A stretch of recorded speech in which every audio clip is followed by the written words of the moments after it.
With me കണ്ടാലോ. അപ്പോൾ ആദ്യം തന്നെ എൻ്റെ ഡ്രസ്സ് മാറി ഒരു വൈറ്റ് കളറുടെ ഡ്രസ്സായിട്ടത്. എന്നിട്ട് ഞാൻ പിന്നെ മോയ്സ്ചറൈസർ അപ്ലൈ ചെയ്തു. കുറച്ച് സ്പീഡിലാട്ടോ പോണത്. മോയ്സ്ചറൈസർ അപ്ലൈ ചെയ്തു, സൺസ്ക്രീൻ ഇട്ടു, പിന്നെ സ്പീഡിലാക്കിയതാട്ടോ വീഡിയോ. അത് കഴിഞ്ഞ് ഇത് മറ്റേ CC ക്രീമാണെന്ന് തോന്നി, എന്താണെന്ന് അറിയത്തില്ല, ഞാനത് ഇടാറുണ്ട്. വെറുതെ ഫേസിലിങ്ങനെ വാരി തേച്ചു, അവിടെ ഇവിടെ കണ്ടെടുത്തൊക്കെ ഇങ്ങനെ വാരി തേച്ചു. എന്നിട്ട് അതിൻ്റെ പുറത്തൂടെ പൗഡർ ഇട്ടു. പൗഡർ മസ്റ്റാണ്, എല്ലാം തേച്ചിട്ട് അതിൻ്റെ പുറത്തൂടെ പൗഡർ ഇടും. പിന്നെ മുടി ഞാൻ എന്തിൻ്റെയും കൂടെ പോണിട്ടയിൽ കെട്ടും, അതങ്ങ് കെട്ടി. കയ്യിലിരുന്ന ഒരു ലിപ് ബാം ഇട്ടു.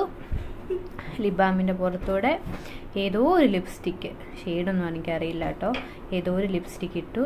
കുറച്ച് കൂടി പോയെന്ന് തോന്നിയപ്പോൾ എന്തായാലും തുടച്ച് കളയും, അതിങ്ങനെ വാരിയിട്ടു. അത് കഴിഞ്ഞ് അതൊന്നിങ്ങനെ സ്പ്രെഡ് ചെയ്തു, എന്നിട്ട് ടവലെടുത്ത് തുടച്ച് കളഞ്ഞു.